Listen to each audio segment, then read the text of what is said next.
Hey guys, in today's video, I wanted to share a couple of resources that I found very helpful for my garden. One is a resource that will help you select plants that will do well in your Texas region. And the other resource is one that has motivated me in reducing my lawn and incorporating more native and well-adapted plants. I also wanted to ask you, what are your go-to resources for your garden? What websites do you use? Who do you go to for help? Because that's helpful for all of us. And so I hope you guys find this video helpful, and I hope you enjoy it. Our house sits on a 0.4-acre lot, which was mostly lawn when we moved in about 5 years ago. After hardscaping and landscaping, we were able to reduce the backyard lawn quite a bit. As I was incorporating new garden beds, I eventually landed on native and well-adapted plants for their beauty and resilience. I started to notice some of the wildlife that these native and adapted plants were drawing, and it made me curious. So I started looking up these birds and butterflies and reptiles when I stumbled across an organization known as Homegrown National Park, which challenged me to think about the ecological function of my garden. Homegrown National Park's goal is to encourage homeowners to plant gardens that support life, sequester carbon, feed pollinators, and manage water. The thought is if we can convert half of the residential lawns into spaces that better support local ecology, we could have a combined area that is larger than all the national parks in the contiguous United States, all put together. You can actually get on Homegrown National Park and sign up to be put on their map, where you can set a personal planting goal. My goal is about 6,054 square feet, and so I still have 4,400 square feet to go. So this is a drone shot of my backyard. The area in white is the lawn we started with. The area in red is the lawn we're ending up with. And the area in yellow is the space I'm currently working on.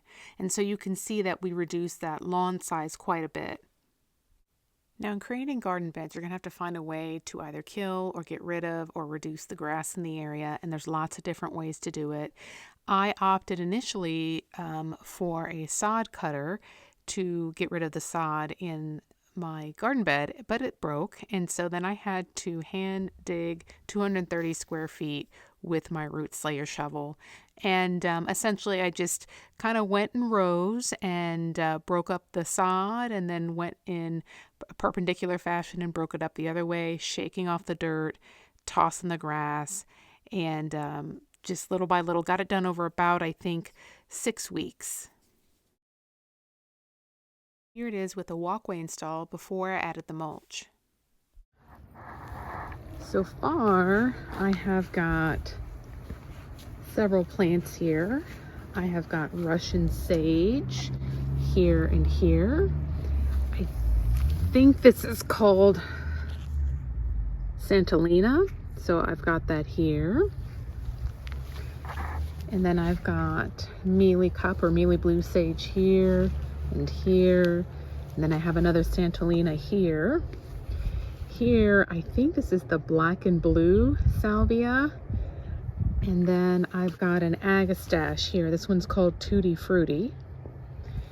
Here I have a cutting of my friend's Jerusalem sage, so that's there. And then along the border here, I've got some Katie Ruellia, which is a dwarf variety of Mexican petunia. So I do plan on completing this hedge here. I've got 3 Spartan junipers here, 1 transplanted Spartan juniper there, and then I've got, you can see my purchase there, and I need like 2 more on either side, so it'll look a little bit, you know, kind of up and down. But I also have a little sunflower transplant. We'll see if he makes it. And then I don't know if you can see all of these little seedlings. These are all giant zinnias, and so those will grow along this strip here. And so I would love to put in this area a pineapple guava, which is I believe, an adapted plant for this area, well adapted plant for this area, and I think it is an evergreen shrub, maybe I think about 15 feet in height. So that'll kind of go here if I can find one. So it's coming together. Now there's a lot to consider in plant selection, and Texas is obviously a very big state. We have several different ecoregions, and just because a plant is a Texas native does not necessarily mean it'll perform well in all of those ecoregions. So I wanted to share a really great resource that will help you make a more informed selection. EarthKind Plant Selector Database is part of the Texas A&M AgriLife Extension, and it allows you to search all plants with whatever criteria you select, or you can create a quick list based on your region. Each plant is assigned an index value 1 to 10, which is a composite of heat tolerance, drought tolerance, pest tolerance, and soil and fertility requirements. An index value of 8 or more is considered a very resource efficient plant for the region that you select.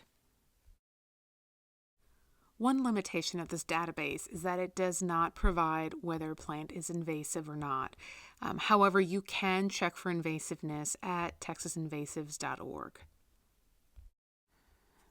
So while I've got the lawn in my backyard reduced pretty well, the front yard's a whole nother story. I have a very large front lawn, and I am projected to reduce a significant area of that this fall. I've got a couple of obstacles I'll have to overcome. I'm in an HOA, and that area is over utility easements. And so, but if you're interested in following me and seeing how that goes, consider subscribing and clicking that notification bell. Until the next video, y'all take care.